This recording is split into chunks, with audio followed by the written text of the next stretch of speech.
La suprême préoccupation d'Élie, c'est l'honneur et le triomphe du nom de l'Éternel. À cet égard, la scène du Carmel représente certainement le point culminant de son témoignage. C'est dans les heures critiques que se révèlent les vraies dispositions de cœur.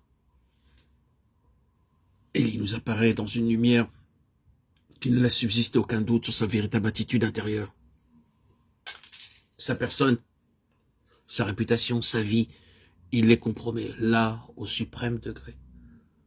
Tout est perdu pour lui si Dieu n'intervient pas. Sa jalousie pour la cause de Dieu est telle qu'il n'hésite pas à courir tous les risques pour sauver de l'opprobre le nom sacré.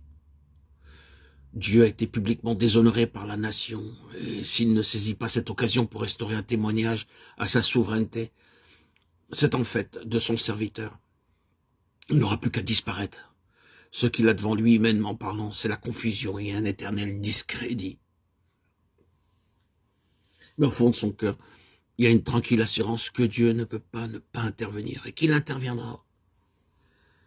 C'est cette vérité-là, cette virilité-là que Dieu cherche aujourd'hui. Non pas la présomption qui nous jetterait dans de simples aventures où nous ne récolterions rien d'autre qu'une verge pour notre orgueil, mais la foi qui est le fruit d'une sainte jalousie pour l'honneur de Dieu.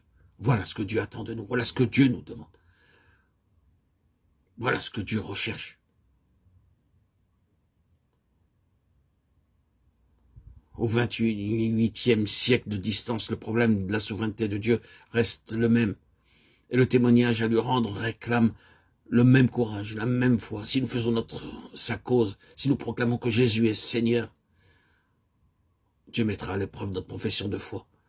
Toutes les puissances rivales nous jetteront leurs défis et nous acculerons dans nos derniers retranchements. Il ne nous restera plus alors qu'à accepter les risques suprêmes et à nous mettre comme Élie à la merci du dénouement.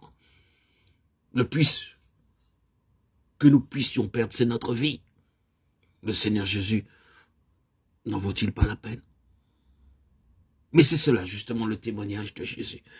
Pour moi, vivre, c'est Christ. Sera toujours l'argument suprême pour un tel instrument. Il préférera toujours se solidariser avec son Seigneur, même au prix des expériences les plus douloureuses, plutôt que de lui rendre un témoignage précaire et malsonnant. Le plus qu'il risque est si peu de choses. Sa vraie vie est en Christ. Et l'incompréhension de son entourage, l'opprobre des hommes, la mort même, ne saurait lui enlever son bien le plus précieux. En rétablissant l'autel qui avait été renversé, un Élie reconstitue du même coup le témoignage de la croix et rouvre aux autres le chemin de la victoire. Qu'il soit individuel ou collectif, un instrument appelé à représenter l'esprit et la puissance d'Élie doit donc se distinguer par certains traits saillants.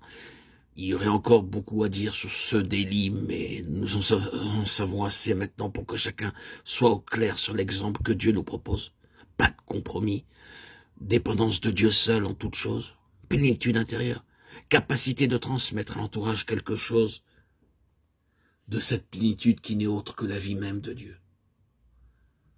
Communion avec Dieu dans les actes de la vie courante, donc connaissance de sa pensée, collaboration avec lui pour provoquer par la prière l'exécution de sa volonté.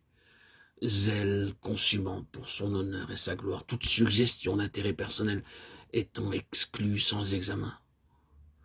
Joie profonde et sereine de savoir que c'est lui qui règne et que le défi des forces adverses n'aboutira jamais, oh non, jamais,